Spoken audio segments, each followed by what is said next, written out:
السلام علیکم ډیوال لرنینګ اکیډمۍ ته په خیر راغلی. د کیپکټ د کورس د ویډیو ایډیټینګ دا دریم لیکچر دی او دې لیکچر کې موږ زده کوو چې څنګه کولی شو موږ خپل ویډیو ته بیک ګراوند چینج کړو یا ایمیج ته بیک ګراوند چینج کړو او یا موږ په خپل ایمیج یا په ویډیو باندې بل لیر څنګه ایډ کړو. نو راځئ چې په دې ویډیو کې زده کړو.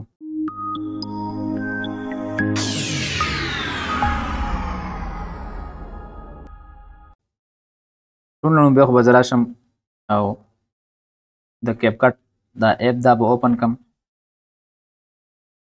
بیا به راشم نیو پروجیکټ ته. نیو پروجیکټ باندې مې کلیک کړو. دلته نه به اوس یو ویډیو بیک ګراوند راوالم. د مثال په تور باندې زه دغه یو بیک ګراوند رالم. دا زموږ سره یو ویډیو ده، دا ما ایډ کړه. اوس زه غواړم چې دا بیک ګراوند د بلې ویډیو ته چینج شي. نو دې دپاره به زه داسې وکړم چې را به شم اورلی ته، دې د پاسه به بل یو لیر ایډ کړم، یعنې بله یو ویډیو پې ایډ کړم. چې په اورلی باندې کلیک کړم بیا به راشم ایډ اورلی ته، په دې مې کلیک کړو. اوس به بله یو ویډیو راوالم کوم ته چې زه بیک ګراوند چینج کوم. د مثال په توګه باندې زه دغه یو ویډیو رالم او دې ته بیک ګراوند چینج کوم. دا مې ایډ کړلو، خو دا دې پاسه ایډ کړو. دا زه پلی کړم، د دې داسې بیک ګراوند دی. اوس زه غواړم چې دغه بیک ګراوند زه چینج کړم. نو را به شم ریموو بیک ګراوند ته، دا به داسې سلایډ کړم او را به شم دلته ریموو بیک ګراوند باندې به کلیک کړم. چې ریموو بیک ګراوند باندې زه کلیک کړم دلته موږ سره درې اپشن راځي: آټو ریموول، کسټم ریموول او کروما کی. دا درې واړه به وایو. پیله موږ آټو ریموول اپلای کوو. چې آټو ریموول باندې موږ کله کلیک کوو نو زموږ سره اټومیټیکلی د ویډیو بیک ګراوند ریموو شو. دلته دغه پکچر دغه ویډیو چې کوم ده دا به دلته سیټ کړي. مثال په توګه باندې زه په دې لار باندې سیټ کوم چې په دې لار باندې دا را رواني. اوس ګوره دلته بیک ګراوند چینج شو. اوس کسټم ریموول څه کار کوي؟ دلته نه زه دا بېرته انډو کوم، واپس راولم او کسټم ریموول باندې کلیک کوم. چې کسټم ریموول باندې زه کلیک کړم دا برش ما راواخیستو او چې کوم ځای زه سلیکټ کړم هغه بیک ګراوند به پاتې شي، باقي بیک ګراوند به ریموو شي. مثال په توګه باندې دومره زه سلیکټ کوم چې یاره دا بیک ګراوند دې پاتې شي او باقي دې ریموو شي. دلته به زه راشم، اوس وګوره دغه بیک ګراوند پاتې شو او باقي بیک ګراوند ریموو شو. دا کسټم ریموول دی.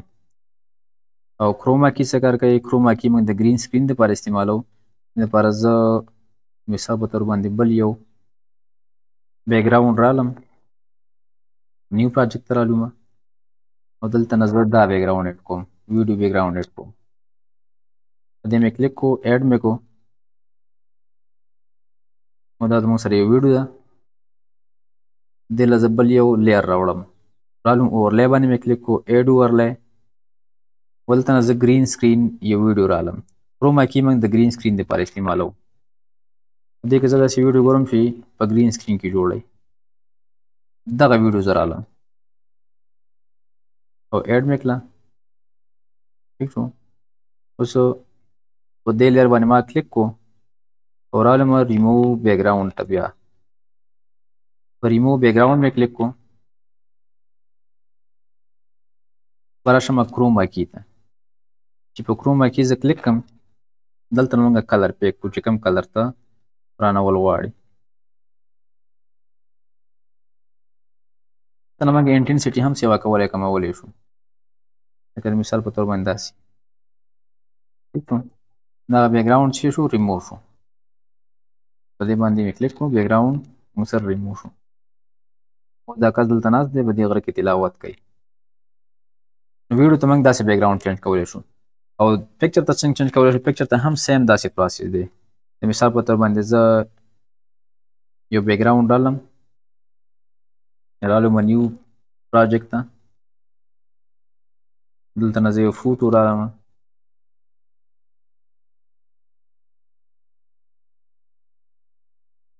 او دغه یو بیک ګراوند مې راواخیست.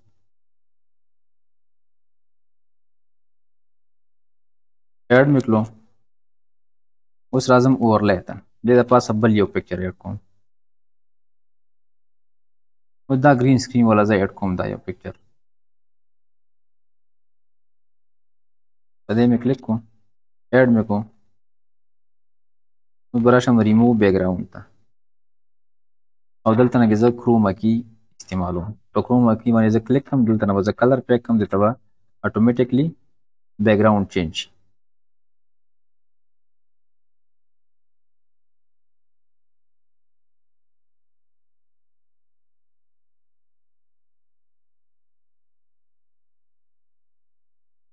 بل یو پکچر رالو نیو پروجیکټ ته او دلته نه زه یو بیکګراوند رالم ویډیو بیکګراوند رالم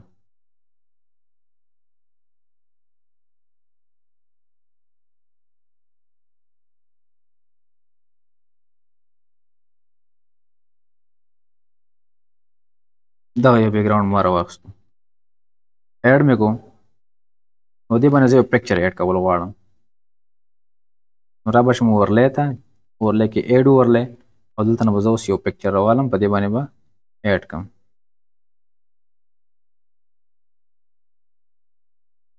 دا زه یو پکچر رالم فوټو مې کلیک کړو دلته نه به اوس راشم یو پکچر به راوالم د مثال په توګه باندې دغه یو پکچر زه رالم نثار باز صاحب رالم دا رالم ایډ مې کړو دلته نو دا موږ سره دلته ایډ شو نو دې دا سایز به زه لږ داسې غټ کړم او را به شم دلته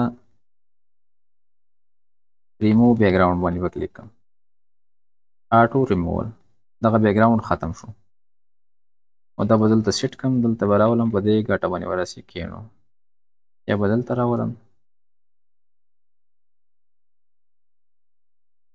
او چې موږ پلی کړو ګوره دا موږ سره داسې ښکاري داسې موږ چینج کولی شو نن لیکچر کې موږ دا زده کړه چې څنګه کولی شو موږ یو ایمیج ته بیکګراوند چینج کړو یا یو ویډیو ته بیکګراوند چینج کړو او یا په ایمیج یا ویډیو باندې موږ لیر څنګه ایډ کړو او را روان لیکچرز کې به موږ بیا نور کمانډ وایو تھینک یو ویری مچ